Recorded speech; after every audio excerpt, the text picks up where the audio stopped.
mengesahkan RUU tentang desa menjadi undang-undang. Salah satu poin krusial dalam undang-undang itu adalah masa jabatan kepala desa menjadi 8 tahun maksimal 2 periode.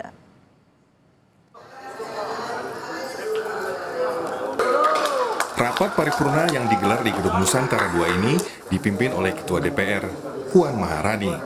Awalnya, Ketua Balik DPR, Supratman Andi Aktas, menyampaikan laporan pembahasan RUU Desa bersama pemerintah. Tak butuh waktu lama, Ketua DPR meminta persetujuan kepada seluruh fraksi untuk mengesahkan RUU Desa menjadi undang-undang. Satu keputusan yang terbaik untuk semua ya, dan ini tentu saja prosesnya udah panjang ya, kita semua juga udah tahu, udah melibatkan semua pihak, prosesnya juga sudah melibatkan banyak masukan dan proses dinamikanya di lapangan juga banyak sekali, dan ini yang terbaik insya Allah ke depan dan bisa berguna bagi desa, bukan hanya perangkat desanya tapi juga bagi kesejahteraan desanya.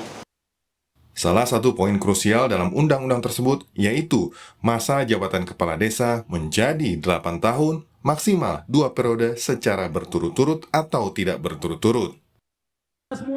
Masa jabatan kepala desa menjadi 8 tahun dan 2 periode ini merupakan tuntutan yang disuarakan sejumlah aliansi kepala desa di DPR beberapa waktu lalu. Ketika kondusif masyarakat polarisasi diperbaiki dalam bentuk teman-teman di desa masing-masing, jabatan kita langsung habis. Harusnya ketika polarisasi selesai, kondusif nyaman, maka pembangunan tetap berjalan. Itulah yang membuat kita kenapa singkat. Kenapa? Karena kepala desa ketika menang, terpilih di desa masing-masing, urat nadi kepala desa itu dekat dengan masyarakat 24 jam. Ya itulah, sehingga cukup singkat. Jadi harapan kita dengan 8 tahun ini, sesungguhnya 8 tahun bukan hal yang baru. Karena pernah terjadi dulu ya, 8 tahun 2 periode juga. Terkait masa jabatan kepala desa 8 tahun dan bisa 2 periode, pengamat kebijakan publik Agus Pambagio bilang, aturan itu bernuansa politik lantaran dekat dengan proses pemilu 2024. Usulannya ini kan usulan politis. Kalau sudah urusan politis, ya nggak ada kata efektif atau tidak, pastinya tidak efektif. Ngapain 9 tahun presiden aja 5 tahun, kepala desa kalau 9 tahun mau ngapain? Ini kan untuk kemarin perolehan suara pihak kepala desa yang ditekan-tekan itu. Jadi kalau Anda tanya efektif atau tidak efektif, saya selalu jawab tidak akan efektif. Kalau itu kebijakan secara politis. Presiden aja 5 tahun. Masa kepala desa 9 tahun? Ya paling tidak disamakan. Kenapa kasih 9 tahun? Supaya mereka mau milih paslon tertentu kan.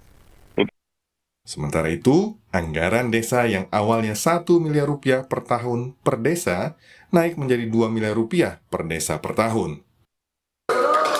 Meski sempat menuai kontroversi, namun publik berharap dengan adanya undang-undang desa ini bisa mendorong kepala desa dan perangkatnya meningkatkan kinerja dan fungsinya sebagai pelayan masyarakat.